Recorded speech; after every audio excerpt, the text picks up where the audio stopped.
Buongiorno, in diretta con Focus TG, non una ma diverse bombe d'acqua nel Goriziano, persone sui tetti e soprattutto 3 dispersi, un'anziana e un 32enne sono dispersi, sono 2 dispersi in realtà, un'altra persona è stata estratta viva dalle macerie di una casa che è crollata perché è investita da un fiume d'acqua e di fango. Andiamo in diretta dalla nostra redazione di Trieste e di Gorizia, vediamo in diretta. Qui vicini sono effettivamente esondati, hanno messo e mandato in crisi un intero territorio. Noi, Monica, proseguiamo la nostra camminata e poi ci sposteremo dall'altro lato per documentarvi con nuove immagini quanto purtroppo sta succedendo qui. A te in studio. Perfetto, nel frattempo è arrivato mezzogiorno, il termine di validità tra l'altro di questa allerta meteo di color gialla, stando almeno alle informazioni diffuse nelle scorse ore dalla Protezione Civile regionale. Allora lanciamo la pubblicità, poi questa diretta straordinaria continuerà ovviamente con tutti gli aggiornamenti dal territorio. Restate con noi. Allora, questa era la diretta dei nostri colleghi delle redazioni di Trieste e di Udine, davvero una precipitazione intensissima tutta la notte, diverse case, 3 case distrutte nei pressi di Cormons con un disperso. Una persona estratta viva dalle macerie e 2 persone disperse, un 35enne tedesco ed una anziana. Io direi continuiamo a vedere le testimonianze che abbiamo avuto dalla nostra redazione. Vediamo la testimonianza di un ragazzo nello scantinato, uno scantinato che è stato allagato. Grazie regia, con Renato Capoia. Vediamo. Questa è la situazione di questa famiglia che ha passato una notte di lavoro intenso, mentre Zili vi fa vedere quello che c'è nella loro cantina e che poco fa c'era anche al piano terra della loro casa, perché dopo ore e ore di lavoro. Allora ci racconta com'è andata questa notte. Niente, mi sono svegliato perché sentivo correre l'acqua, era già l'acqua che entrava dalla porta principale e mi andava giù per le scale. Poi sono uscito sul retro e stava salendo anche dal retro perché stava entrando l'acqua dalla strada dietro qua e sono riuscito a bloccarla sul cancello posteriore perché sennò sarebbe entrata al doppio dell'acqua. Sono riuscito almeno a salvare quello e ho cercato di salvare il salvabile almeno giù, ma proprio entrava acqua, proprio era una cascata continua che entrava dalla strada in cantina. Mai visto una roba del genere? No. Quindi è stata una notte tremenda. Sì, io dalle 2 che sono in piedi. Qui adesso al piano terra è riuscito a ripulire tutto? Sì, siamo riusciti. Anche lì? Sì, c'era acqua, fango, siamo riusciti almeno intanto a salvare qua su qualcosa. Adesso aspettiamo. Sì. Anche voi, come molte famiglie, siete in attesa dell'intervento dei vigili del fuoco, che sono ovviamente uberati di lavoro. Sì. È passata la Protezione Civile prima, ha detto vediamo nel pomeriggio se riusciamo a passare. I vigili del fuoco mi hanno già chiamato un paio di volte per sapere com'era la situazione. Sì, perché qui non c'è alternativa. Per tirare fuori l'acqua da cui servono loro, ovviamente sarà tutto da buttare. Gran parte, sì. Sì. Sconforto e paura stanotte, immagino. Sì. Va bene. Buon lavoro anche a lei, siete in tanti e insomma l'importante è che non sia successo nulla di grave, poi col lavoro bisogna risolvere tutto, purtroppo. Grazie a voi, buona giornata. Allora, questa era la nostra collega della redazione di Udine. Adesso vediamo una seconda testimonianza, vediamo. Guardate diciamo così, il giardino e il piano interrato di queste villette a schiera. Praticamente l'acqua nel garage arriva quasi fino al soffitto, 4 metri. Qui abbiamo, lei abita proprio in questa casa qui, allora è un disastro. Un disastro, mai visto una cosa del genere. 4 metri di acqua, ma non di acqua pura, acqua, non dico la parola, ma ha già capito, no? Lei ha il piano sotto praticamente invaso. Mancava poco che l'acqua arrivasse in sala.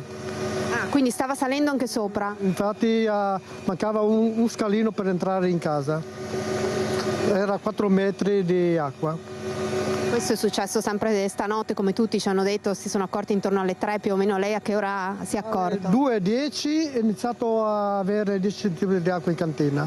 E dopo saliva, man mano saliva. E alle 3 è stato il boom. Alle 3 è venuta un'ondata di acqua che ha riempito subito. Vabbè, danni enormi.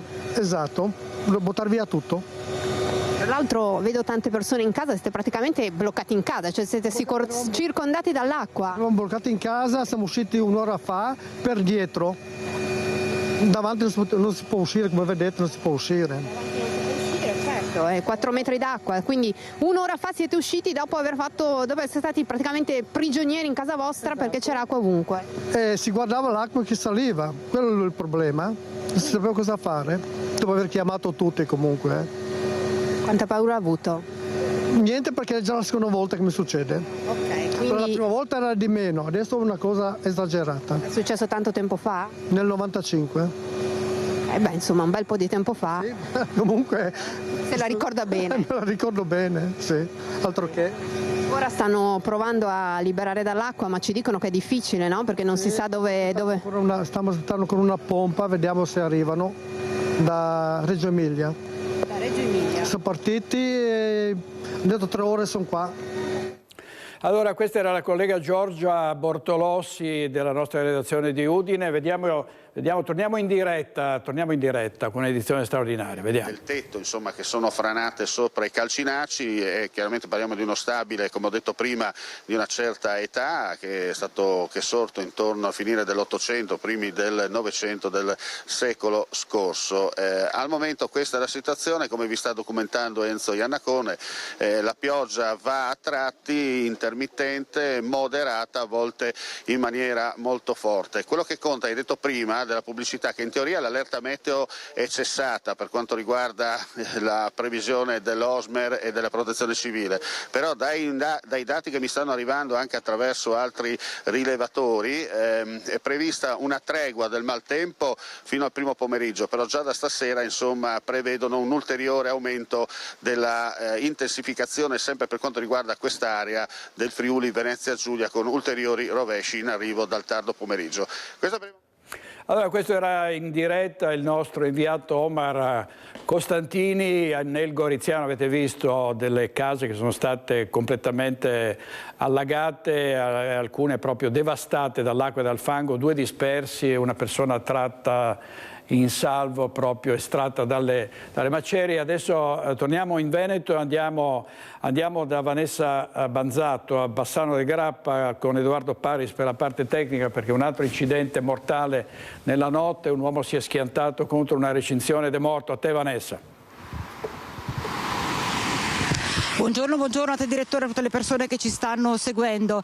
È proprio in questo punto che nella notte, attorno alle 2, ha perso la vita Massimo Perdoncin, 42enne di Marostica. L'uomo pare stesse rincasando a bordo della sua Jeep, non si capisce ancora cosa possa essere successo, ha perso il controllo del veicolo, è uscito di strada, si è schiantato contro la recinzione di un vivaio lungo Viale Vicenza a Bassano del Grappa. L'auto si è capovolta. Quando sono arrivati i vigili del fuoco hanno estratto l'uomo dall'abitacolo, ma ormai per lui non c'era nulla da fare. Sul posto anche i sanitari del SUEM 118 che hanno constatato il decesso di Massimo Perdoncin.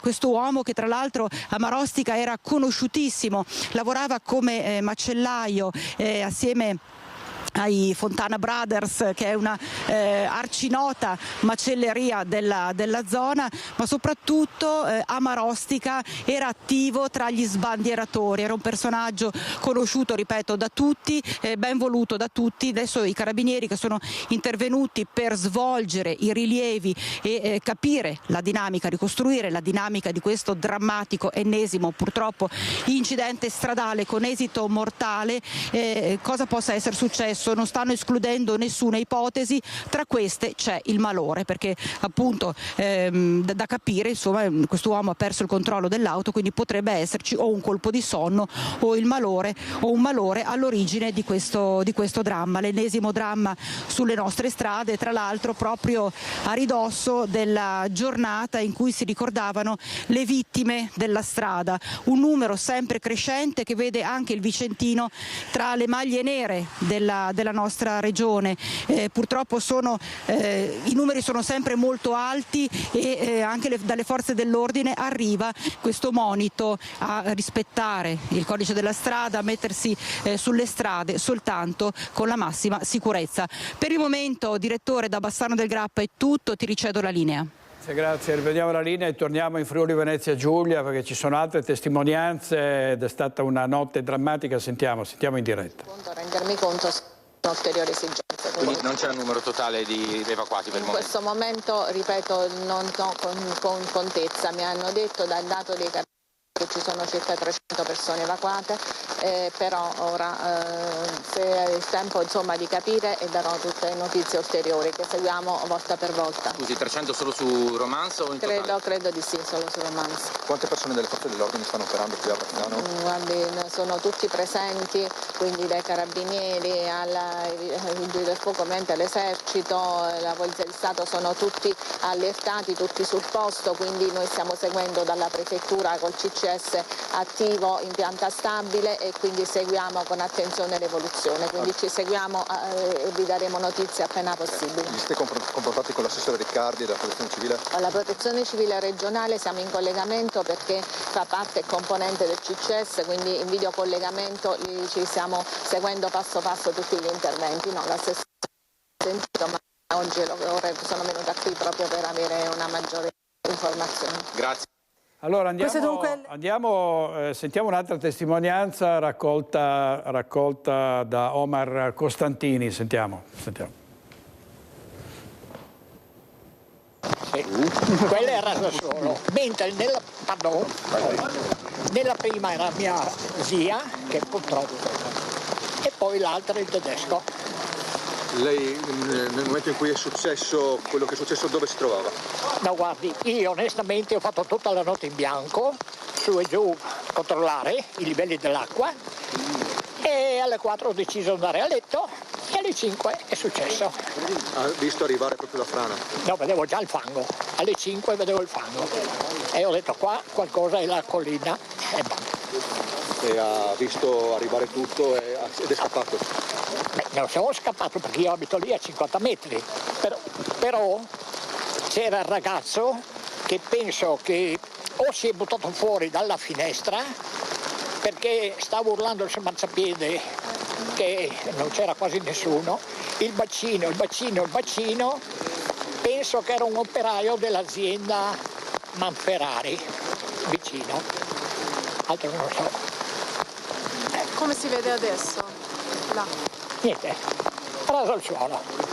Facciamo finta che sia in Ucraina. È uguale. Proprio distrutto. Ti hanno detto dove di terreno, dove potreste andare non potendo tornare a casa? No, ma io abito qui a 50 metri. Là ormai è tutto, neanche irriconoscibile la casa. Sono solamente travi e basta. Chiaramente lei è arrivato sul posto perché è anche il custode della chiesa, no? Sì, ecco qua, che sono con le chiavi del paradiso per completare tutto. E non è da arrabbiarsi, è quello che io ho visto anche l'altra settimana a Genova lì, però noi qui del paese, possono dire tutti, qualcosa se l'aspettavamo con gli anni, perché non è la prima volta di là, ma tante volte, sempre piccole e fino a che è venuta la volta buona. Aveva dato segni di cedimento? Sì, già anni fa, sì. Però ha fatto un po' di cemento, un po' di muro. Mia zia mi ricordo che hanno fatto, però penso che sono molti cubi venuti giù, perché lì c'era un grande, vicino al Pino, un grande canale e non c'è più, che veniva giù dal monte. Purtroppo. Ma con la chiesa è tutto bene oggi? Sì, adesso sì, però ho dovuto aprire perché i pompieri devono usarla, uso lavoro. Perché devono entrare alla porta principale e uscire alla sacrestia. Perché non ci sono altre possibilità di passare. Esatto. Sarebbe uno di dietro, ma è attaccato al muro di cinta della chiesa. Ecco. Frana quello è un rischio. Allora, questa era un'altra testimonianza da Brazzano di Cormons in Friuli Venezia Giulia, questa frana che ha investito con un fiume d'acqua e di fango delle case, ci sono 2 dispersi, avete sentito i residenti, ci torneremo più avanti. Adesso però andiamo a Padova perché nel carcere 2 Palazzi un agente penitenziario è stato aggredito, gli è finito del sangue di un detenuto che l'ha aggredito negli occhi. Sentiamo tutto da Marta Zatta in diretta. A te Marta. Sì, buongiorno ai nostri telespettatori. Esatto, l'ennesima aggressione avvenuta al carcere 2 Palazzi di Padova. Un detenuto prima ha cercato di compiere gesti autolesionisti e poi ha aggredito un agente che appunto aveva cercato di fermarlo. Quel che è più grave è che l'agente appunto ha ricevuto degli schizzi di sangue del detenuto negli occhi e quindi ora si è preoccupati insomma per la sua salute, dovrà fare insomma tutte le visite di controllo per verificare che sia tutto a posto. Qui con me Giovanni Vona, segretario SAPPE del Triveneto. Segretario, insomma, è l'ennesima aggressione che raccontiamo. Sì, esattamente, ormai sono aggressioni all'ordine del giorno e soprattutto per questi motivi come dire, apparentemente insensati, perché è un detenuto a cui viene garantito il pronto intervento per le cure e poi ha questo atteggiamento violento nei confronti di un collega fra l'altro tra i più stimati, tra i più bravi professionalmente parlando, in un contesto carcerario, un contesto detentivo quale quello della reclusione di Padova, dove si garantisce il massimo del trattamento da un punto di vista umano, da un punto di vista trattamentale. Non a caso l'ultima diciamo tra virgolette attività, insomma l'ultimo riconoscimento delle stanze dell'amore, quindi questa attenzione massima sull'affettività e a distanza di poche settimane segue questo atteggiamento di un detenuto molto probabilmente problematico, ma sono delle problematiche dove la polizia penitenziaria può fare assolutamente zero, perché o ci sono problemi di mente, quindi di insufficienza mentale, chiamiamole così, oppure psichiatrici, ma questo noi non lo possiamo dire perché non siamo dei medici. Il comportamento è quello, oppure comunque sono soggetti che hanno questo atteggiamento. Ecco, di fronte a queste cose qua ancora l'amministrazione pecca. Lei ha lanciato, sì, la stanza dell'amore, ha lanciato un po' una provocazione, servirebbe adesso la stanza della rabbia. Sì, a questo punto creiamo queste stanze della rabbia dove poter sfogare la violenza che uno ha dentro, poi per una questione anche di detenzione, che non è ovviamente umano, cioè ecco, magari questi istinti primordiali, chiamiamoli così, li mettiamo in una stanza protetta, stile filosofia giapponese, mettiamo lì, li facciamo sfogare, oppure che ne so, parlare di altre iniziative che possono un po' scaricare l'energia fisica che si accumula nel non far niente per intere giornate. Ecco, io ringrazio il nostro ospite Giovanni Vona, segretario SAPPE Veneto, e insomma da Padova per il momento è tutto, a te la linea. Grazie a Marta Zatta, grazie molte dal 2 Palazzi di Padova. Adesso andiamo in diretta a Vicenza perché c'è stata un'operazione antidroga, un'operazione di notevole importanza. Sentiamo in diretta Luisa Bertini. A te Luisa.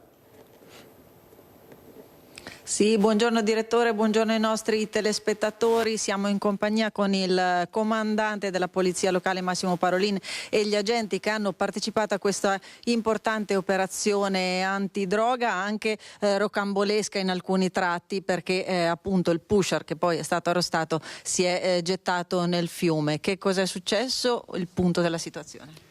Niente, è accaduto sabato, circa le 14:20, durante il rilievo di un piccolo sinistro stradale nel quale era un po' appunto protagonista questo ragazzo di origine tunisina di 22 anni che alla nostra vista, che alla vista della pattuglia di polizia stradale si è dato alla fuga.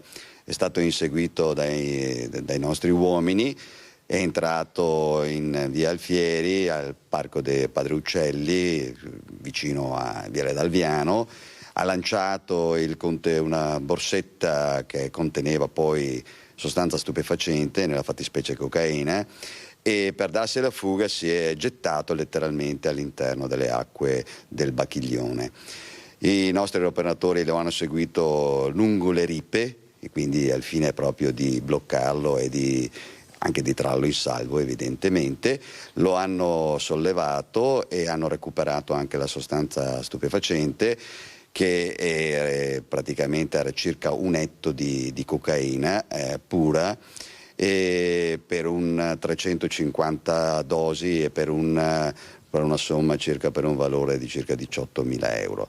Il soggetto era pericoloso, aveva già ricevuto un ammonimento per codice rosso da parte del signor Questore, quindi diciamo che è stato un intervento molto importante per il quale il soggetto è prevenuto, è stato poi sottoposto all'arresto. E poi gli agenti che sono intervenuti sono stati anche minacciati? Beh certo, e questo è evidente, lui cercava di sottrarsi anche all'arresto, ha lanciato anche un sasso nella direzione degli operatori, non li hanno raggiunti per fortuna, quindi oltre alla denuncia per spaccio di sostanze stupefacenti è stato anche denunciato per resistenza nei confronti degli operatori. Ecco, l'avete sentito, questa operazione difficile, pericolosa e anche a tratti rocambolesca, l'uomo che si getta nel fiume. Questo è tutto da Vicenza. Ecco qui vedete il materiale che è stato poi sottoposto a sequestro e recuperato dagli agenti. Per il momento da Vicenza è tutto. Io ringrazio i nostri ospiti per essere stati con noi. Grazie Luisa Bertini e Simone Squarcina. Torniamo in diretta in Friuli Venezia Giulia col telegiornale di TV12, vedete acqua a Catinelle, una frana che ha investito delle abitazioni, uno sbottamento a Brazzano, ci sono 2 dispersi, sentiamo in diretta, sentiamo.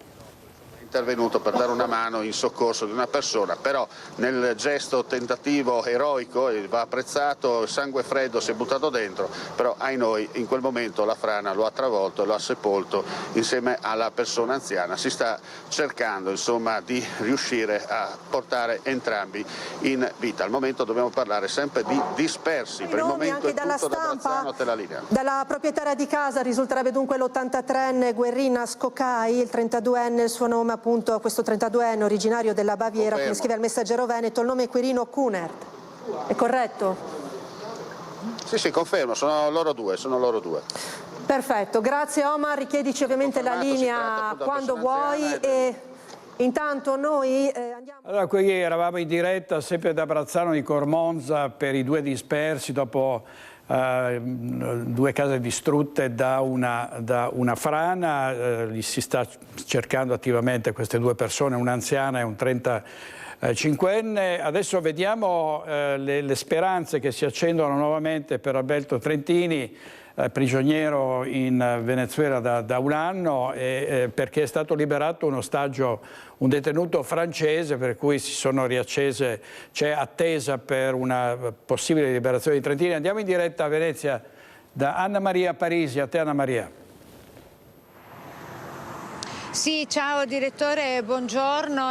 C'è grande attesa, fermento, ma anche un po' di rabbia e disillusione per quanto non è stato fatto finora per Alberto Trentini, al pari di questa ultima buona notizia per un connazionale italiano che sembra essere stato appunto liberato in queste scorse ore. E la polemica con la Speranza arriva da Giuseppe Giulietti, giornalista di Articolo 21, che fa proprie anche le parole di Armanda, la mamma del cooperante italiano del Lido di Venezia. Ricordiamo Alberto Trentini, con oggi sono 367 giorni che è detenuto illegalmente, dice Giulietti, prigioniero politico del carcere El Rodeo in Venezuela da Maduro. Fino adesso il governo italiano ha fatto ben poco e sta facendo ben poco, dice, e da qui lancia l'appello per il 13 dicembre a Mestre, tutti a Mestre, per chiederne la liberazione e chiedere anche chiarezza per tutti quei casi di italiani passati e presenti detenuti illegalmente nelle carceri dei governi stranieri in qualità di ostaggio politico. Allora sentiamo l'appello di Giulietti e poi linea a te, direttore. Il governo ha fatto troppo poco, ha detto nella conferenza stampa di Milano Armanda Colusso, la mamma di Alberto Trentini, da oltre un anno in carcere in Venezuela. Sì, hanno fatto davvero troppo poco per riportarlo a casa, a differenza anche di altri paesi europei. Per questo Articolo 21 ha ribadito che continuerà sino alla fine, sino alla sua liberazione, ad accendere tutti i riflettori, perché adesso c'è il rischio che prevalga il buio. E il 13 dicembre con la Fondazione Pelicani saremo tutti assieme a Mestre, anche con le altre famiglie che attendono verità e giustizia, Regeni, Paciolla, Rocchelli, Alpi, Rovatin. Faremo il punto con loro, perché c'è un tentativo di archiviare sia nelle aule giudiziarie sia di archiviare dalla memoria, e questo è il tentativo peggiore che oggi bisogna contrastare con grande durezza. E questo era Giuseppe Giulietti. Adesso apriamo la pagina dei furti, perché continuano i ladri a imperversare su tutto il nostro territorio. Andiamo a Conegliano da Cristian Arboit e Nicoletta Rizzetto. A te, Cristian. Buongiorno direttore, a te e a tutti i telespettatori di Rete Veneta. Ci troviamo all'interno del comando di polizia locale di Conegliano. Qui con me c'è il comandante Claudio Mallamace, che nelle ultime sere, nelle ultime settimane, ma soprattutto nelle ultime sere ha potenziato i controlli serali. Quindi voi siete mobilitati perché la situazione è seria, non solo a Conegliano ma in tutta la Marca Trevigiana. Sì, sicuramente questo è il periodo più attenzionato per quanto riguarda i reati predatori, per cui abbiamo iniziato questa attività con un orario 18-24 che sostanzialmente abbiamo visto è la fascia oraria in cui si concentrano questi malviventi per fare degli assalti, se così possiamo definirli, nelle varie abitazioni e commettere insomma i furti che oggigiorno si sentono nelle cronache locali. Ecco, voi vi muovete non solo in divisa ma anche in borghese, e qui è fondamentale la collaborazione con le chat di controllo del vicinato. È così? State intensificando anche questo tipo di rapporto? Sì, allora diciamo che il controllo del vicinato è molto diffuso, funziona benissimo in quasi tutti i comuni della gestione associata, tant'è vero che facciamo anche dei continui aggiornamenti anche dal punto di vista formativo con i responsabili e sono importanti le segnalazioni che loro ci forniscono, magari alcune prive di interesse investigativo, ma altre invece meritano di essere approfondite, e quindi sia attraverso le pattuglie in borghese del nucleo investigativo che attraverso strumentazione elettronica andiamo a incrociare tutta una serie di dati per capire se un veicolo oppure una determinata persona possa essere interessante da identificare, ma soprattutto da seguire proprio per questi reati predatori. Ecco, perché voi procedete con queste, possiamo chiamarle blacklist, delle vere e proprie blacklist, liste nere. Sì, ci sono sia le blacklist, che sono quelle che si formano e poi si caricano nei varchi di lettura targhe, però abbiamo anche altra strumentazione che ordinariamente viene utilizzata per lo studio del traffico, quindi per i rilievi di traffico, ma che comunque possono dare delle indicazioni circa le volte che un determinato veicolo percorre una determinata strada, oppure se quel veicolo è un veicolo abituale che circola nel nostro territorio, oppure se è soltanto qualcosa di sporadico. Ne avete beccati tanti con questo meccanismo, comandante? Diciamo che abbiamo identificato tante persone e soprattutto abbiamo dato sicuramente una grossa mano alle altre forze dell'ordine, mi riferisco a polizia e carabinieri che sono impegnati sicuramente più di noi su questo versante. Abbiamo dato una grossa mano sì perché abbiamo fermato e identificato gli autori anche di qualche rapina. Possiamo dire anche della rapina del primario Urbani? Sì, anche quella è stato un caso insomma, dove una nostra pattuglia è riuscita a individuare e fermare quelli che potenzialmente, dico potenzialmente perché ancora le indagini non si sono concluse, possono essere gli autori di quella rapina. Ecco, le chiedo questo perché in queste ore caccia a un Audi A6 scura nella zona del Veneto orientale tra Cessalto e Portogruaro. È una situazione in evoluzione della quale vi daremo conto anche nelle prossime ore. Tra l'altro poi ci sono degli alert specifici in altri comuni della Marca Trevigiana. Penso per esempio a Codogne ma anche a Cappella Maggiore dove tra l'altro il Comune nelle prossime sere ha convocato anche una riunione con il controllo di vicinato. Un'ultimissima battuta però le chiedo, comandante Malamace, riguardo all'utilizzo dei droni. Molto spesso si dice che i droni potrebbero essere molto utili in chiave antifurto, in una chiave proprio anche di prevenzione. Voi li usate i droni, soprattutto li potete usare? Ecco, qui si apre una faccenda di tipo giuridico che è molto delicata ed è anche complessa.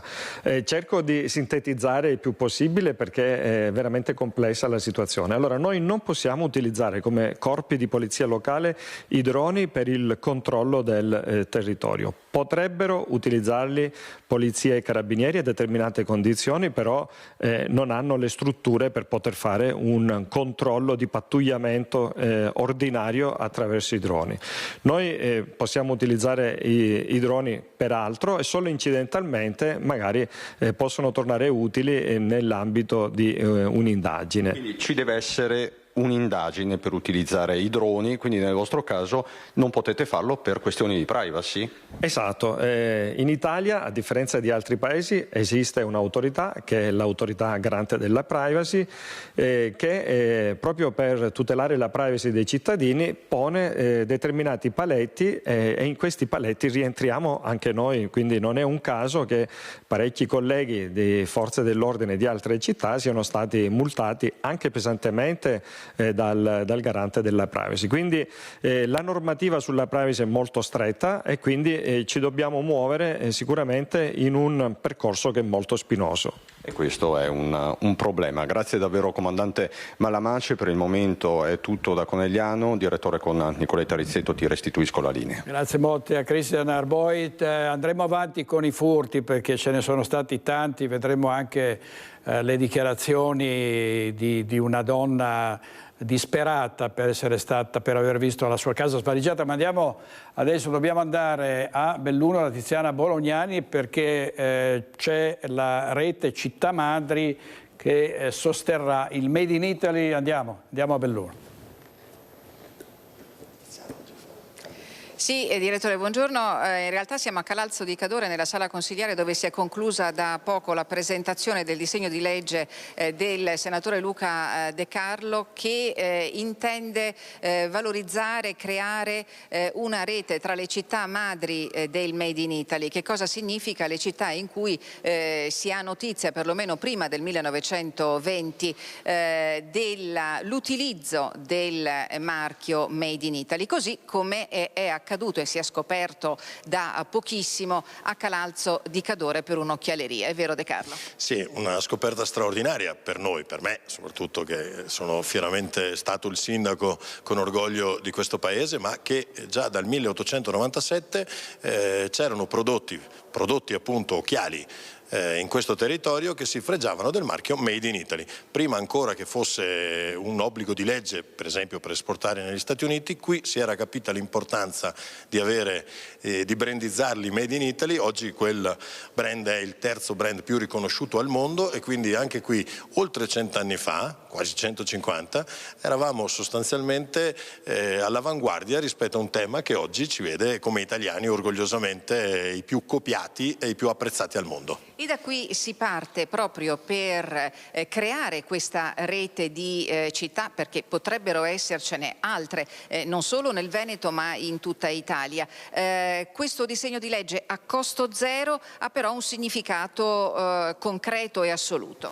Ma certo, è quello intanto la possibilità di dare a altre città, tutte quelle che possano dimostrare di avere prodotti marchiati prima del 1925, quindi da oltre 100 anni, di utilizzare la dicitura città madre Made in Italy, e poi per poter poi costruire dei progetti anche europei, ma regionali e nazionali, che valorizzino le nostre tradizioni, attualizzandole certamente con tanta innovazione, per non perdere quella straordinaria cultura che ha fatto grande l'Italia, ma in particolare l'occhiale in questo territorio, e che rappresentano un motivo di vanto ed orgoglio per tutti quelli che credono che l'industria dell'occhiale abbia solide radici italiane e che possa continuare a farlo anche grazie ad una legge sul Made in Italy che ne valorizzi i contenuti.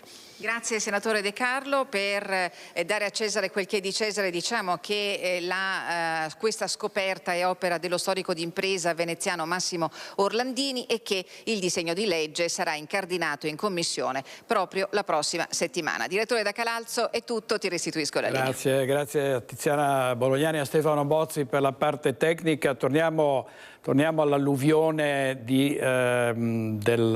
Abrazzano vicino a Cormons in Friuli Venezia Giulia. Sentiamo l'assessore alla protezione civile Riccardo Riccardi. Sentiamo. Lo stiamo facendo, li allestiremo in una soluzione di emergenza in attesa di poterli destinare in una situazione un po' più stabile, intanto occupando le palestre che il Comune ha messo a disposizione. Tutte queste operazioni sono state concordate tra noi e i sindaci dei due comuni maggiormente colpiti, le due frazioni in particolare, Brazzano e Versa. Per il resto credo che le cose ormai siano abbastanza note, sono rimbalzate un po' da tutte le parti. Sì, per Versa si parla di circa 300 evacuati, è corretto? Sì, i residenti sono 300, per cui adesso bisognerà capire quanti troveranno sistemazione, come riterranno loro, magari da qualche parente, da cose di questo genere, perché di solito in queste circostanze questo accade, e altri che invece avranno bisogno, che li assisteremo ovviamente nelle migliori condizioni possibili. Per quanto riguarda le altre famiglie lì dell'area, anche della zona rossa a Brazzano, e anche quelli che sono i rilievi che si stanno facendo in conseguenza a questo smottamento, a questa frana, Assessore, cosa possiamo dire? Adesso io ho firmato un decreto di emergenza che sarà controfirmato dal Presidente Federica, che mette a disposizione i fondi per i primi interventi, quindi anche a ristoro delle spese che riguarderanno tutte le persone che sono colpite, che saranno ospitate in alberghi, in B&B, in tutte le strutture che saranno in grado di farlo. Questa è la prima cosa che dobbiamo fare. Poi naturalmente a questo seguiremo una richiesta di mobilizzazione nazionale, perché è evidente che l'area colpita che presenta le maggiori criticità in questi due punti è vasta, è ampia, e quindi dobbiamo cercare di ripristinare nel minor tempo possibile lo stato dei luoghi, quindi le pulizie, le cose. Quindi abbiamo bisogno di un aiuto che non può limitarsi alle forze del Friuli Venezia Giulia. Abbiamo sentito anche le parole.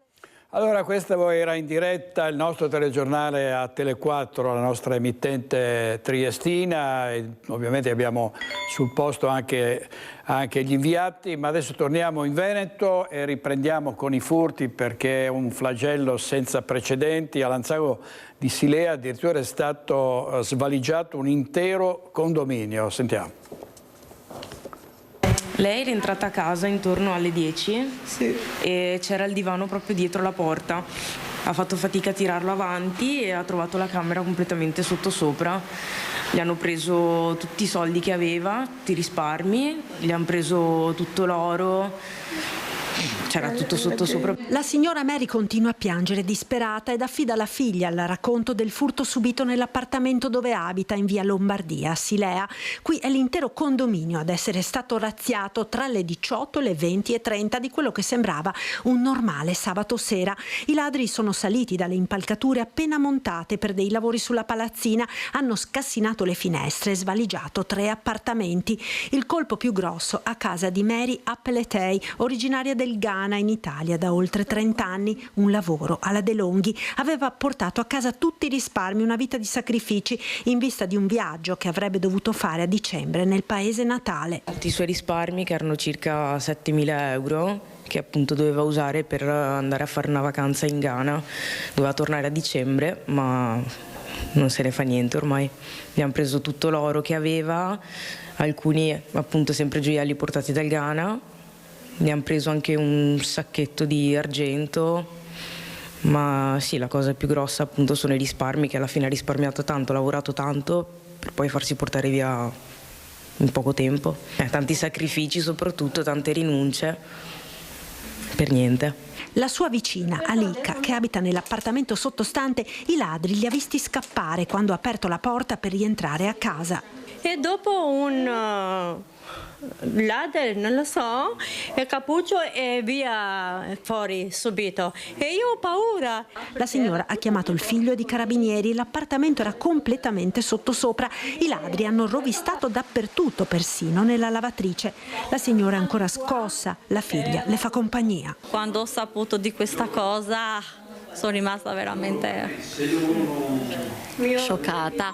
Mio fratello ieri sera era nel parcheggio, quando è entrata da quello che mi racconta lei, che mi ha urlato, li ha visti i ladri di spalle, non ha visto la faccia, sì, che sono scappati, ha urlato e nel frattempo mio fratello era nel parcheggio. Sì, dopo è intervenuto anche lui, ma comunque ormai erano scappati. Anche qui pochi dubbi sulle modalità del raid. I ladri dal Parco dei Moreri hanno scavalcato la recinzione e sono saliti utilizzando l'impalcatura. Altro appartamento svaligiato, quello della famiglia Scattolin. Da noi hanno divelto la finestra, io ho la finestra blindata, hanno divelto una finestra e sono entrati. E dopodiché hanno rovesciato, solo che da noi hanno rovesciato solo i comodini e il comò, hanno levato i cassetti dai comodini e il comò, evidentemente perché dopo sono stati disturbati dalla signora perché sono usciti dal bagno. Hanno fatto il salto dal bagno e sono usciti. Da noi è sparito un po' di oro e basta, diciamo, hanno fatto più danni da noi che resto. Sì, perché hanno rotto il profilo della finestra, da noi hanno rotto il profilo della finestra e la finestra è intera e l'hanno buttata sopra il letto. I condomini sono sconvolti, nel palazzo c'è tanta paura, anche perché non è la prima volta che qui arrivano i ladri. 2 mesi fa sono stati dal signore qua. La settimana scorsa sono stati sulla Binata lo stesso e arrivano tutti dal parco, perché li abbiamo, stamattina io ho fatto il giro e ci sono tutte le impronte lungo il camminamento, ci sono proprio tutte le impronte e c'è un giubbotto appeso, evidentemente l'hanno perso. I cittadini fanno quello che possono per tutelarsi, per esempio il controllo di vicinato e boom di adesioni ai gruppi che sono stati organizzati per esempio a Gorgo al Monticano, dove in poche settimane è salito a 50 il numero di famiglie che hanno aderito al gruppo comunale.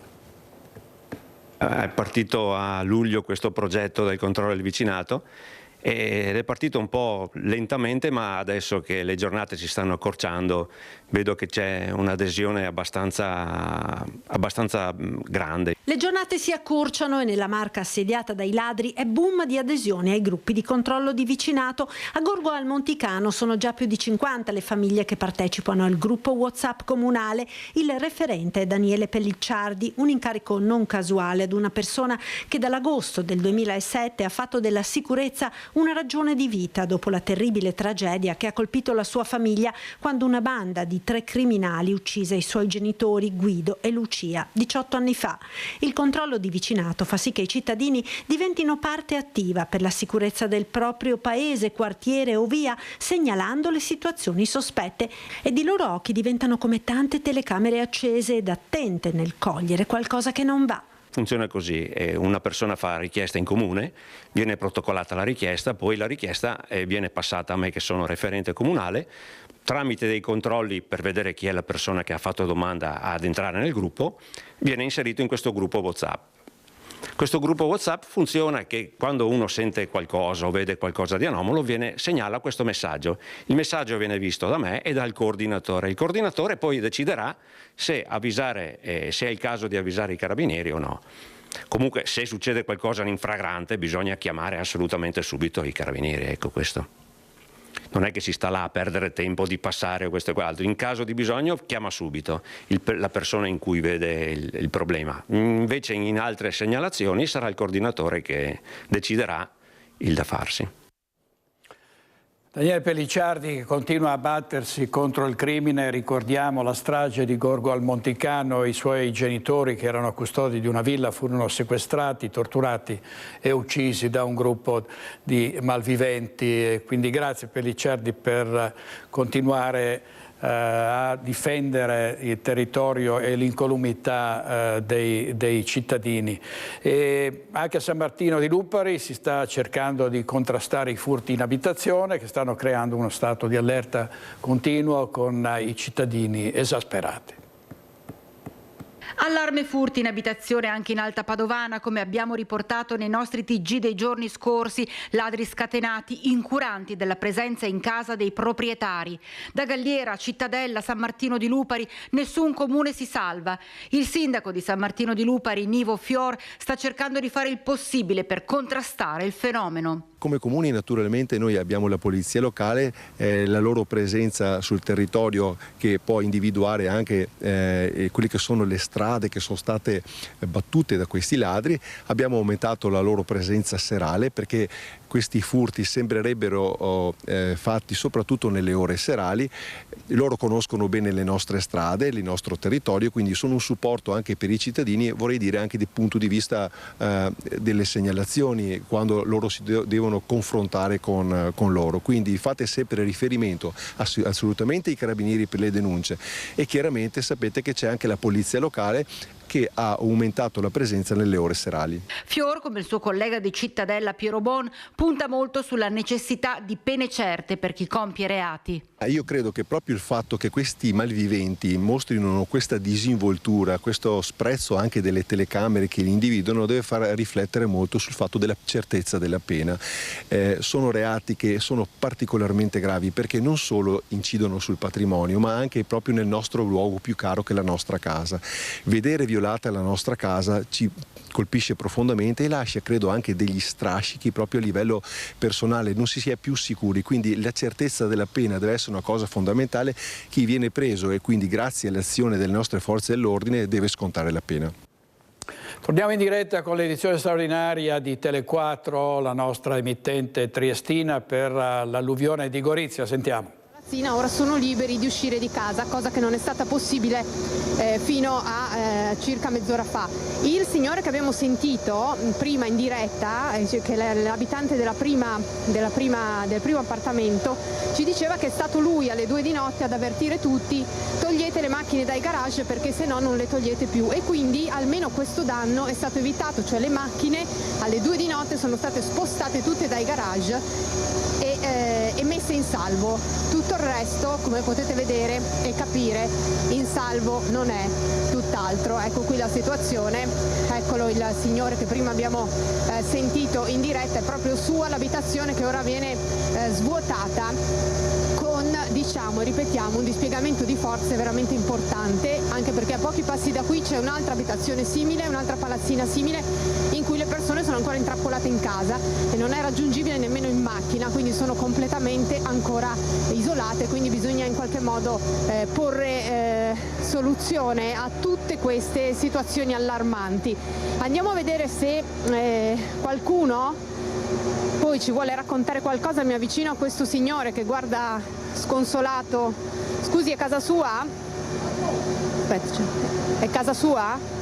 No, sta dando una mano a svuotare. Come vanno le operazioni? Vanno abbastanza male, grazie. Abbastanza male? Perché elimina? Anche perché piove ancora e quindi condizioni abbastanza critiche. Davvero, buon lavoro davvero. Ecco, qui vediamo se andiamo avanti di qua e poi tra poco andremo a raggiungere altre situazioni. Andiamo a sentire se questi signori ci vogliono raccontare com'è stata la loro notte. Entriamo perché ora riusciamo ad entrare. Salve. Allora, vedo che i risultati stanno cominciando a vedersi, perché fino a poco fa l'acqua era praticamente copriva tutto. A livello della strada. A livello della strada, che ore avete passato? Ma guardi, non ci si aspettava, fra virgolette, una situazione del genere, perché francamente non era nelle previsioni meteorologiche degli eventi così estremi.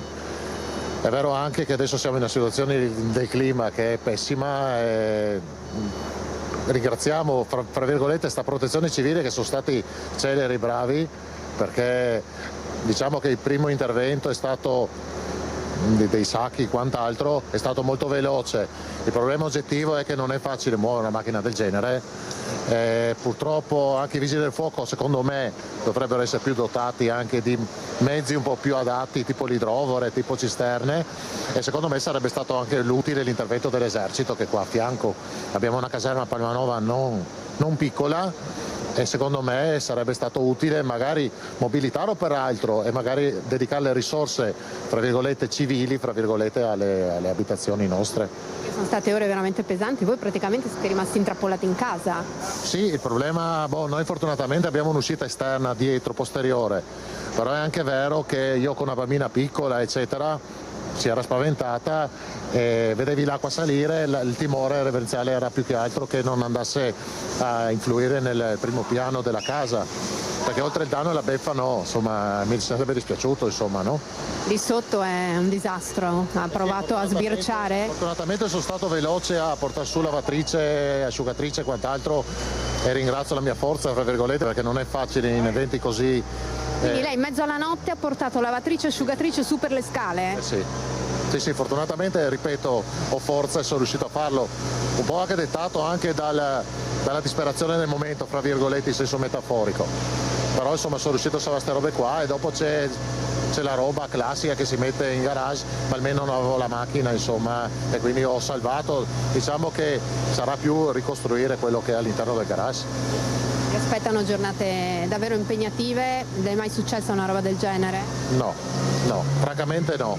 La grandinata 3 anni fa, 2 anni fa, è stata importante qui, come si ricorda, era di grosse dimensioni, però eventi così estremi no. Anche se il timore c'era in questo contesto qua, avendo una casa, secondo me non dovrebbero essere neanche fatte queste tipologie di case, no? Visto la morfologia del territorio. In questo momento poi è meglio prendere case sull'alto, diciamo così. Esatto. Va bene, grazie, buon lavoro, grazie mille.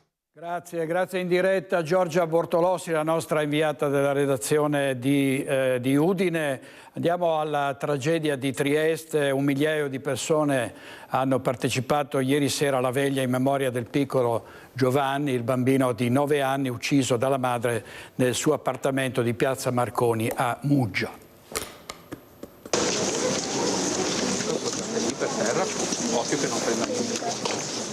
Un cesto di vimini pieno di lettere, di messaggi d'addio dei suoi compagni di classe, di calcio, di giochi e di catechismo. Il saluto a un amico da parte dei più piccoli, quelli che avranno bisogno di più conforto e comprensione per elaborare il lutto. In quasi 1 migliaio hanno partecipato alla veglia nel Duomo di Muggia in memoria del piccolo Giovanni ucciso dalla madre a soli 9 anni.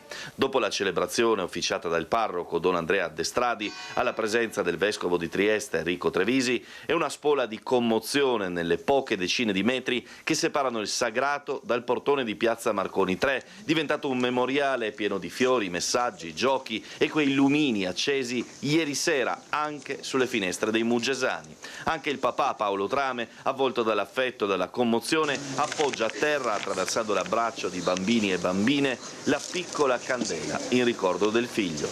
Donagli, o Signore, risplenda a lui la luce perpetua, riposi in pace. Amen. Poi chiunque ne sentisse il bisogno, amici e non residenti a Muggia e non, compie lo stesso gesto simbolico in una cerimonia serale voluta per condividere il dolore e provare ad uscirne in qualche modo con il tempo, come comunità. C'è anche il sindaco Paolo Polidori con un cuoricino rosso appuntato sulla giacca, l'altro simbolo in onore del piccolo Giovanni, in una serata in cui i gesti, la pacatezza, ma insieme la forza di una mano stretta nella mano dell'altro conta di più. Dobbiamo provare compassione per chi vive nella povertà, nella marginalità, nel disagio psichico, ha detto il parroco con chiaro riferimento alla madre, persona che non può e non deve essere dimenticata. Le loro vite, ha aggiunto il sacerdote, non possono essere solo delle pratiche di un ufficio comunale o di un tribunale già oberati da tante pratiche e dove qualcosa ci sfugge, quel qualcosa sono vite, quanto è accaduto, ha detto il parroco, ci ha devastato. Servizio di Marco Stabile in regia, oggi Renato Cappoia e Andrea Basso, e vediamo ancora il piccolo Giovanni che è stato ricordato in occasione del derby di eccellenza tra ASD Muggia e Chiarbola Ponziana allo stadio Zaccaria. Vediamo. L'ingresso in campo di questo pomeriggio a Muggia nessuno potrà mai dimenticarlo. Il derby d'eccellenza fra ASD Muggia e Chiarbola Ponziana è diventato un modo per ricordare il piccolo Giovanni.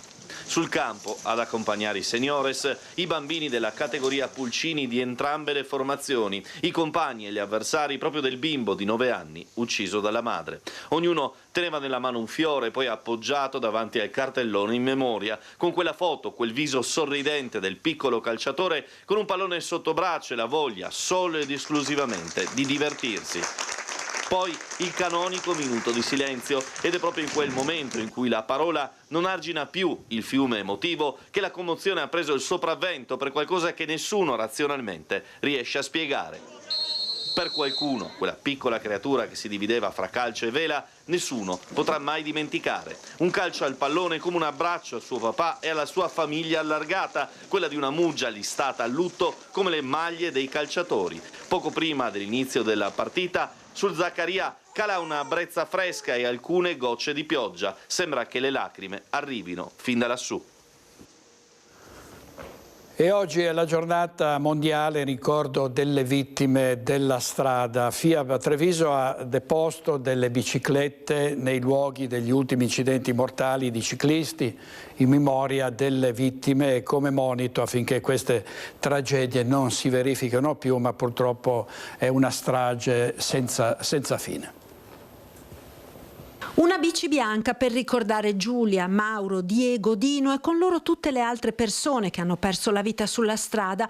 Nella giornata mondiale per ricordare le vittime della strada, la FIAB, Federazione Italiana Ambiente e Bicicletta di Treviso, ha organizzato una sorta di pellegrinaggio in sella alle 2 ruote sui luoghi delle tragedie dell'ultimo periodo. Da Treviso a Villorba per porre queste ghost bike a memoria di chi non c'è più e come simbolo di una strage che deve essere fermata. E depositiamo queste ghost bike nei luoghi in cui negli ultimi 14 mesi ci sono stati incidenti mortali dove persone in bicicletta sono state investite da automezzi a motore. FIAB da molti anni si sta occupando di sicurezza stradale, ciò che è chiaro che noi siamo invisibili, o meglio siamo poco visibili, siamo veicoli piccoli e lenti rispetto alle macchine che sono sempre più alte, più larghe, più lunghe, più prestanti, siamo poco visibili, quindi è importante creare consapevolezza rispetto alla visibilità del ciclista. Da FIAB la richiesta di maggiore attenzione in termini di risorse e di interventi a favore dell'utenza debole della strada. Quei soldi però aiuterebbero a dare risposte al dramma della violenza stradale e cito solo alcuni numeri di una ricerca sulle città europee in cui il limite 30 all'ora, che a noi piace molto, è stato realizzato. Meno 23% di scontri stradali, meno 38% di infortuni, meno 37% di decessi, meno 18% di emissioni inquinanti. Davvero un bel passo verso città più a misura di persona.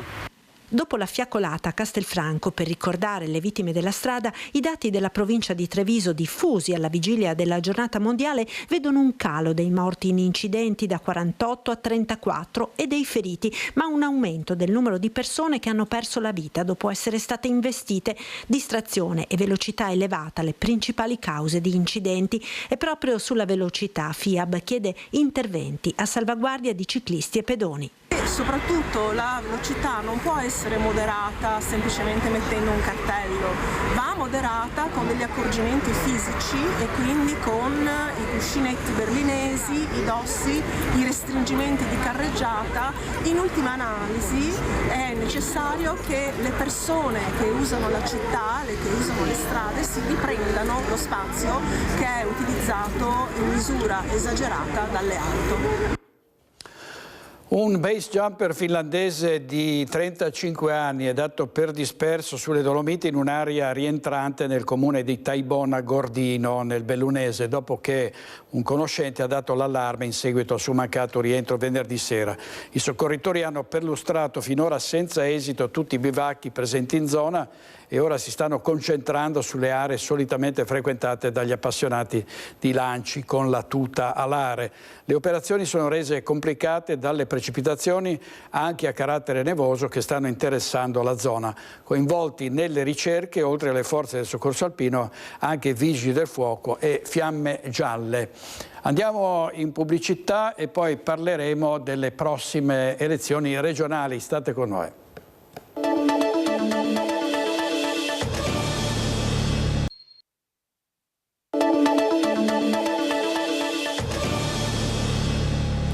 Nuovamente in diretta con Focus TG, conto alla rovescia per le elezioni del 23-24 novembre qui in Veneto, poi anche si vota anche, come sapete, in Campania e in Puglia. Saluto e ringrazio molto il candidato presidente di Democrazia Sovrana Popolare Marco Rizzo.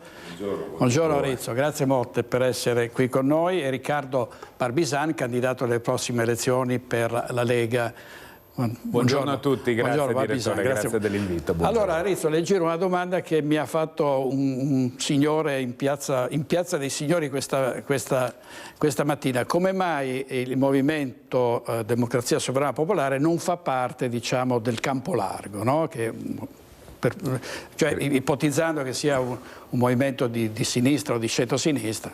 Perché mi verrebbe un'irritazione a stare nel campo largo. La sinistra che ho conosciuto io era la sinistra di Berlinguer, i cancelli della Fiat. Oggi la sinistra della Eli Schlein la troviamo sul carro del Gay Pride. Non che io abbia particolari irritazione su questo, ma è una sinistra mondialista, globalista.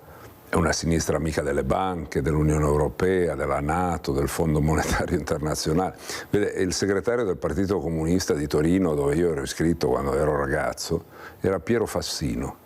Adesso mi pare che si occupi di profumi, ma lui a un certo punto ha detto: noi abbiamo finalmente una banca. Ecco, io con posizioni del genere non c'entro più nulla. Mio padre era un operaio della Fiat.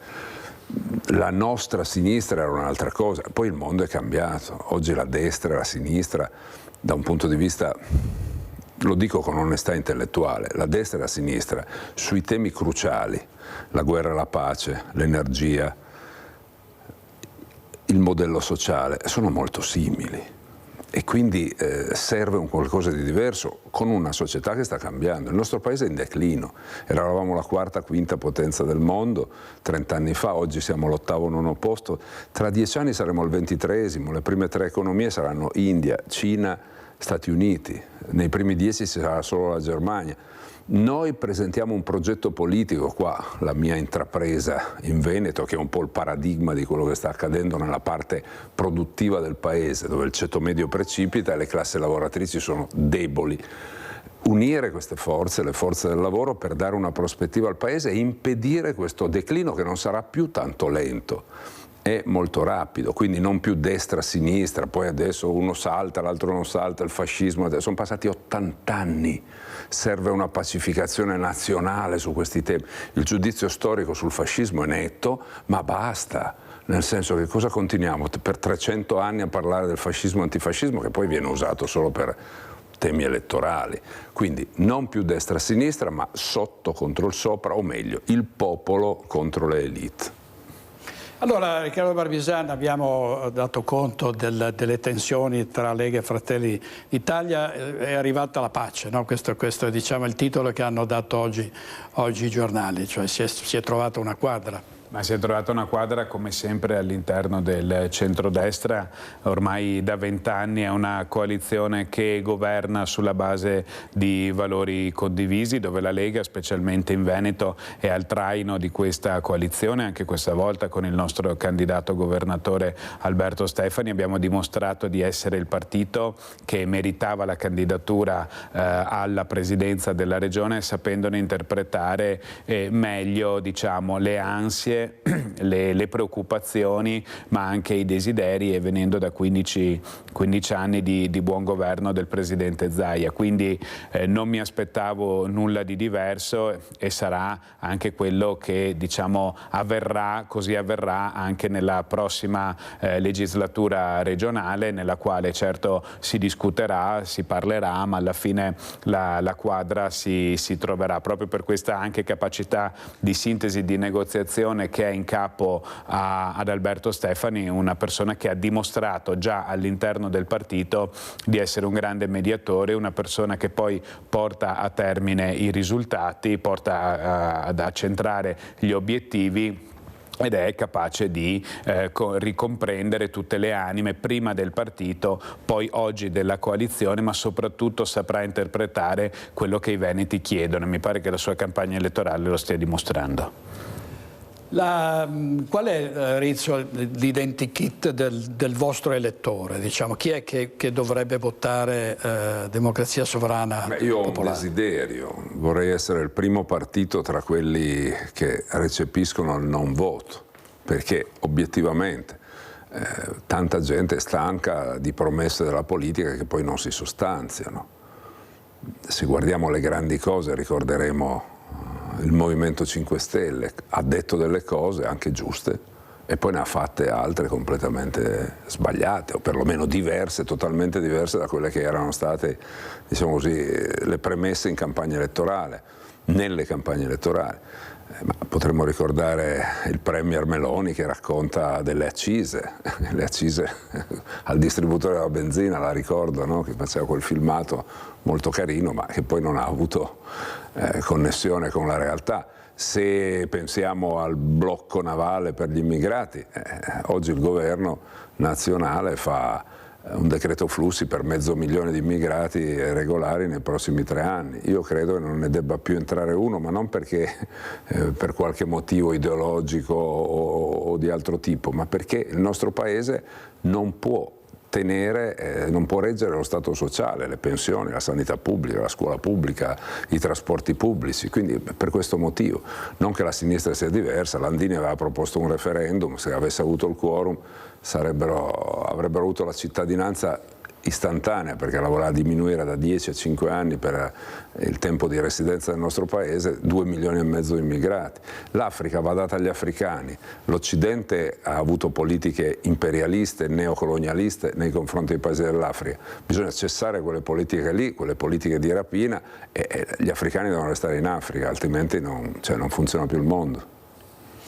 Autonomia differenziata, domani Barbisano è una giornata importante perché c'è la firma con la preintesa per, mi pare, 4 competenze non leppabili, no? Tra cui la protezione civile, le professioni, eccetera.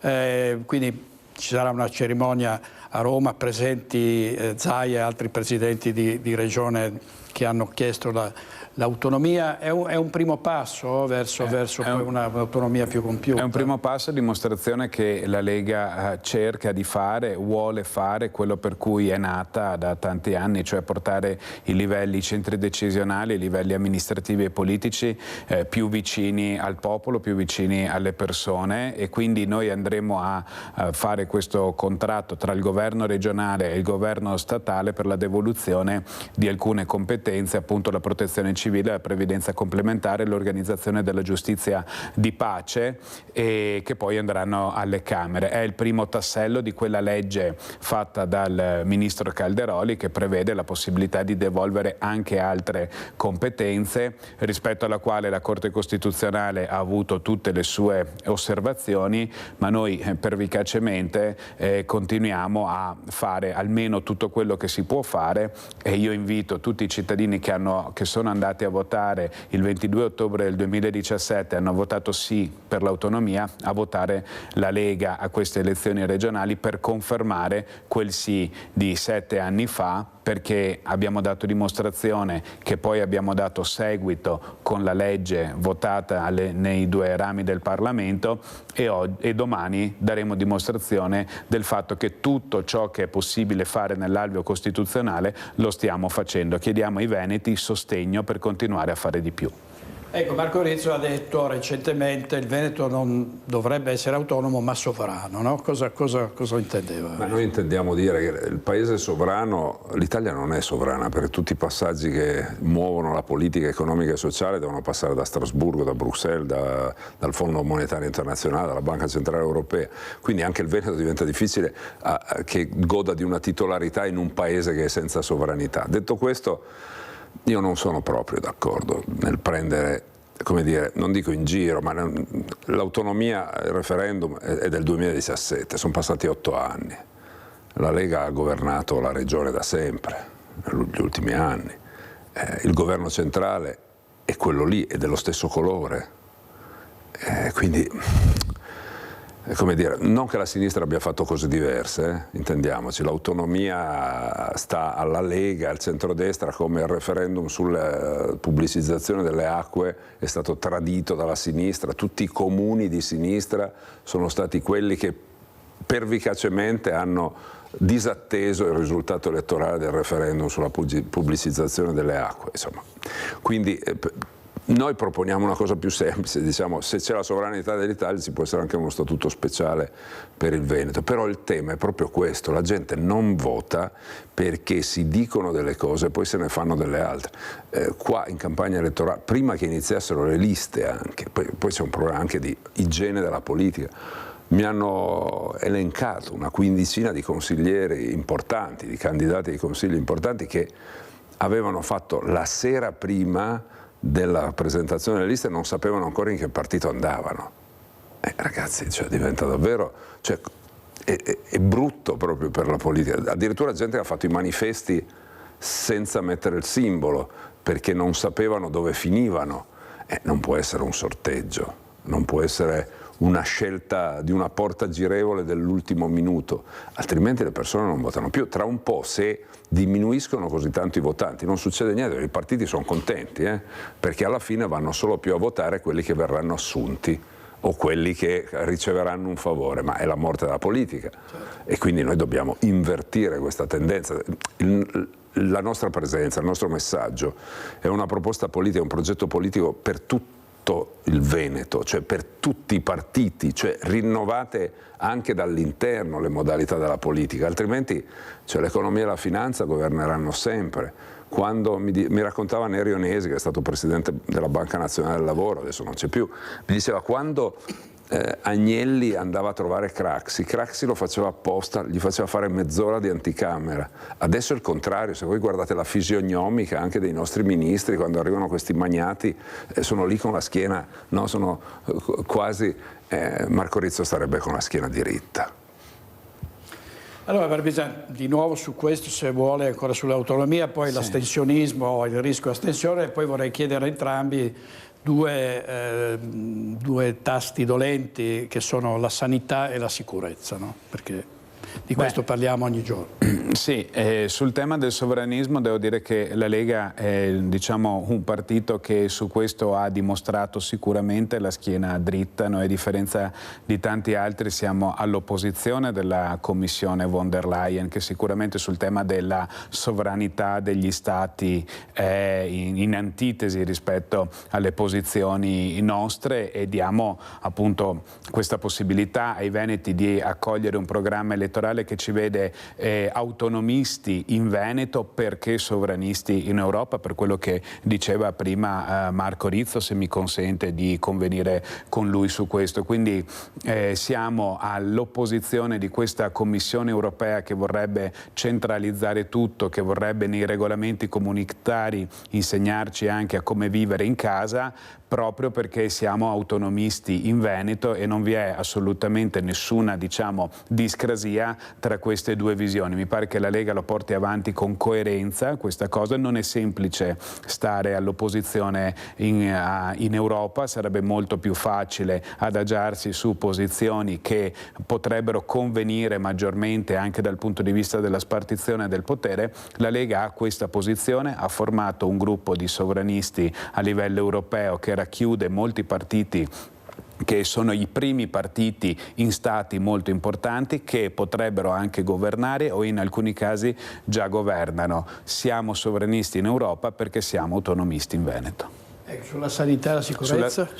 Sulla sicurezza la Regione Veneto, se parliamo di elezioni regionali, non vi sono competenze particolari della Regione Veneto, ma la Regione fa dei bandi per le polizie locali, nelle quali dà la possibilità ai comuni di accedere, io lo so bene da assessore al bilancio del mio comune, di accedere a dei finanziamenti per mezzi, strumentazioni tecnologiche, e c'è l'impegno da parte nostra di aumentare questi finanziamenti, specialmente sul tema della videosorveglianza, che si è rivelata essere utile. Non disponiamo di nessuna polizia regionale, non siamo titolari dell'ordine pubblico, però un voto alla Lega è un voto per chi si è sempre dimostrato dalla parte delle forze dell'ordine quando succedono i classici tafferugli, si è sempre dimostrato dalla parte delle forze dell'ordine quando succede qualche incidente tra loro e coloro che invece pensano di vivere rapinando le persone, quindi c'è un dato politico votando la Lega da questo punto di vista, e dall'altro anche un dato amministrativo, cioè l'impegno a sostenere le amministrazioni comunali sul tema del sostegno alla polizia locale, che fa tutto ciò che può, e anche sul tema della videosorveglianza. Ecco, Rizzo, sanità sempre nel mirino in Consiglio regionale delle opposizioni, col centrodestra che risponde, rimane comunque un'eccellenza rispetto ad altre regioni, e poi la sicurezza è un territorio, devo dire, flagellato da bande di ladri che almeno 10 volte al giorno entrano nelle abitazioni dei veneti. Ma dunque, la sanità è il tema principale della campagna elettorale. Sento che tutti i partiti, tutti i candidati lo dicono, ma è ovvio, perché la sanità è la parte di bilancio maggioritaria di ogni regione italiana. Circa l'80% del bilancio di ogni regione va sulla sanità. Di fatto le regioni gestiscono la sanità. Il tema è il reperimento delle risorse, dare efficacia, le cose le sentite da tutti. Io non le voglio ripetere, però voglio raccontarvi che ci sono dove prendere i soldi. Le banche italiane hanno fatto 167 miliardi di profitto negli ultimi 4 anni, cioè 10 volte la legge finanziaria. Il governo chiede un anticipo di 3 miliardi sulle tasse che dovranno pagare. Come dire, un topolino rispetto a una montagna. Quindi la destra è pessima in questo. La sinistra cosa fa? Rimprovera al centro-destra, al governo, di chiedere quei 3 miliardi perché dice finiscono sulla testa dei correntisti. Quindi neanche quello. Destra pessima, sinistra ancora peggio. Mentre invece si potrebbero prendere i soldi da lì. L'energia. Eni ed Enel hanno 20 miliardi negli ultimi 2 anni di profitti in più. Le regolate, Terna, Snam, Italgas, hanno il 50% di profitto in più solo l'anno scorso. Le loro corrispettive europee il 20%. Non chiedono una lira, un euro a queste persone. E poi c'è la guerra sulla sicurezza. I russi non vogliono invadere l'Italia. Questa è la notizia.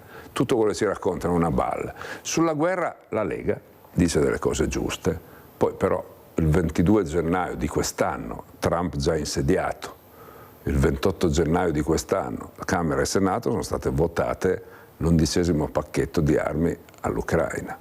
L'ha votata pure la Lega. Adesso si voteranno le sanzioni alla Russia, o forse meglio, le sanzioni all'Italia, perché la Russia si gira dall'altra parte e guarda al sud del mondo, ad altri stati.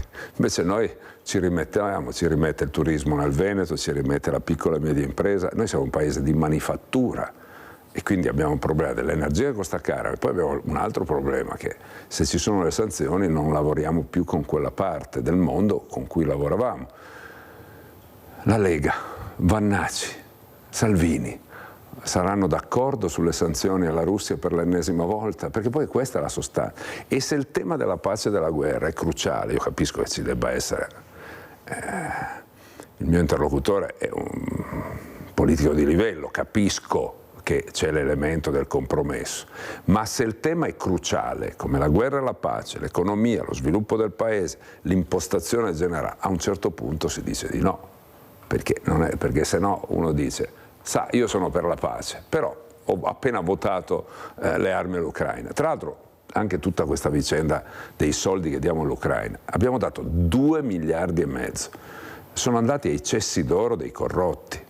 Cioè, capite quanti ospedali avremmo fatto, quanto avrebbe funzionato meglio la sanità di prossimità, quanti pronto soccorsi avremmo aperto. Cioè, gli italiani non sono stupidi, vedono queste cose e quindi bisogna davvero tentare una svolta. Io credo, lo dico immodestamente, di poter rappresentare questo. Siamo a portare non tanto un partito politico, una lista, ma un progetto che dal Veneto faccia in qualche modo rinsavire il nostro paese. Riprendiamoci le chiavi di casa, vogliamo dirlo così, votate i bravi consiglieri. Ma alla presidenza, dato che Stefani ha vinto, date il voto, la crocetta, se non dovete scrivere niente, c'è già scritto Marco Rizzo. Allora, su questo, diciamo, sulle armi in questo momento mi pare che siate d'accordo, perché Salvini ha detto... c'è un problema corruzione. C'è un problema corruzione. Sì, c'è una classe politica ucraina che ha dimostrato, o sta dimostrando da più tempo, che probabilmente dal punto di vista della trasparenza e della legalità non siamo al massimo del rating. Devo dire una cosa, la Lega si è sempre espressa per una maggiore necessità di diplomazia e una minore necessità di armi. E certo, dopo bisogna pur governare questo paese e io non metterei in pericolo il governo di questo paese per la questione delle armi all'Ucraina, cioè non vorrei far cadere questo governo e trovarmi con la Elly Schlein perché ho votato contro o a favore alle armi all'Ucraina, quindi non vorrei creare un altro danno al mio paese, togliergli la stabilità per una questione di politica estera, però si capisce... Salvini, potremmo suggerire una cosa a Salvini, dato che Crosetto ha detto che anche l'Italia è stata liberata e se c'erano noi mafiosi, gli americani e gli inglesi, come dire, ci hanno aiutato lo stesso a liberare il paese. Bisognerebbe dire a Salvini che dica a Crosetto che gli alleati, gli inglesi e gli americani, si sono alleati con la mafia per entrare in Italia. Questa è la storia e il mio amico Crosetto dovrebbe impararla un po' di più la storia. Ma noi stiamo dimostrando, o almeno stiamo cercando di tentare di far prevalere una posizione all'interno del governo, anche all'interno dei consessi europei, del fatto che con la mafia ucraina invece non ci vogliamo alleare. E sappiamo, il voto in Veneto è un test anche politico per capire se le sensibilità della Lega su questo tema, che predilige assolutamente la pace, chiede maggiori sforzi diplomatici, benedice gli sforzi di Trump su questo tema che diciamo ci sono ma non sono arrivati a un compimento, sono gli stessi dei veneti che il 23 e il 24 di novembre votando Lega daranno anche un segnale sulle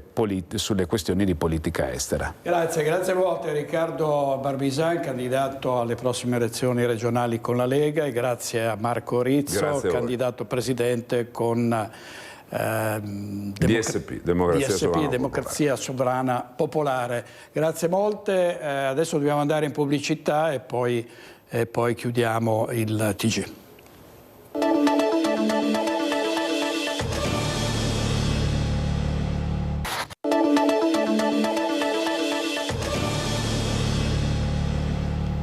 Chiusura di Focus TG, vi dico agli ospiti di questa sera Focus: Roberto Bette, Rossella Cendron, Jonathan Montanariello, Roberto Rigoni Stern, Nicolo Rocco, Luciano Sandonà, Marco Zabotti e Andrea Zanoni. È tutto per oggi, grazie, arrivederci, buona giornata.